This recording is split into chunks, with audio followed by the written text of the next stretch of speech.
speaking to Nimish Dwivedi, who is currently a business director of cards and payments at FE Credit. He has worked in the payments and the lending business for quite some time. So, Nimish, could you tell us how the lending and payment business has changed with tech companies coming in? Yes. So, Sean, firstly, thank you very much for scheduling this. The entire payment industry has undergone a significant change, not just powered by technology, but also powered by the way consumers view payments. So, when I circle back to my time in the early 90s, even having a credit card was a rarity. But today, if you look at it, most people can make payments easily from their mobile phones. There was a time when we used to write checks and provide post-dated checks. Today, I think for most millennials and for Gen X and many other people, checkbooks are like an antique item, and they prefer to simply do a transfer through an app using various ways of making digital payments. So it's been a phenomenal change driven, enabled by technology, but driven by consumer needs. Right. So, since you've worked in many countries, how do you see the work culture in these various countries? Yes. So in my career, I have now had the privilege of living and working in 5 countries. In fact, straight from India, I landed up in Japan, which introduced me to the very, very strong concept of going into extreme detail orientation on a process. So in Japan, no new initiative can start until that process has been tested vigorously. And coming from a banking and financial services background, this engineering mindset was a huge revelation. Then I moved to Hong Kong, which was all about dynamism. How about imbibing technologies, about staying 2 steps ahead. Singapore was multicultural. So Singapore is all about having a team of many different nationalities and cultures working together and driving outcomes.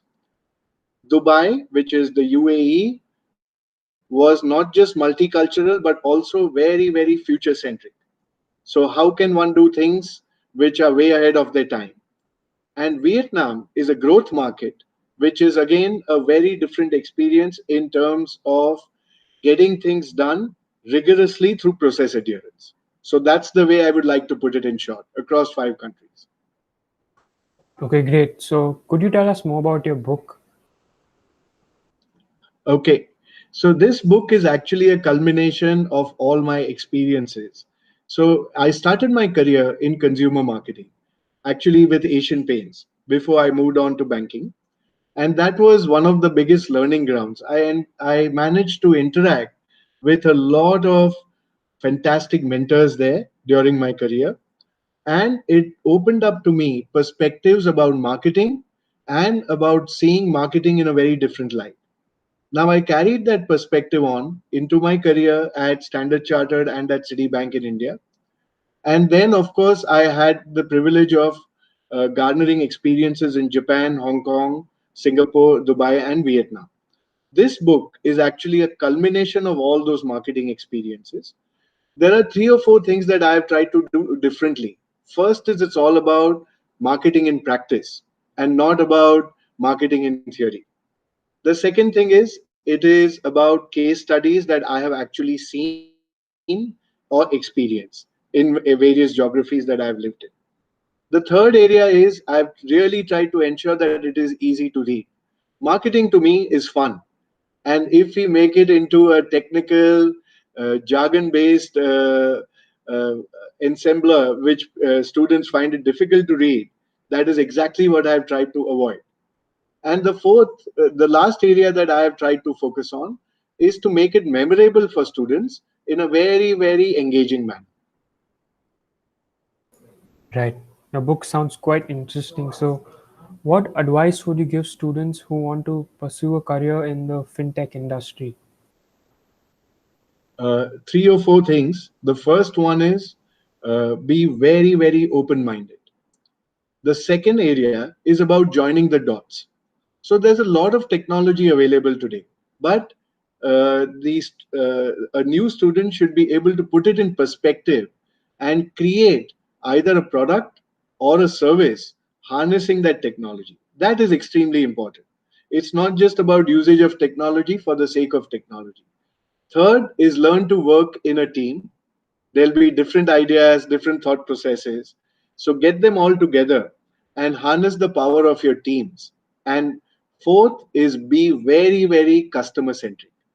Where in my different, we used to work, Sean, in an era where there were floppy disks. There was one computer in a business school, and we used to take turns in using it. And today, everything is available on a mobile phone. But the one constant that has not changed is customer centricity. So think first and think last about your customer. Okay, great. So thank you so much for your time, Nimish, and I wish you all the very best. And thank you so much for reaching out to me, Sean. I Yeah, wish you also the very best, and to your entire batch of students. Any help required from me anytime, please feel free to reach out. yeah. Thank Thank you you. so much.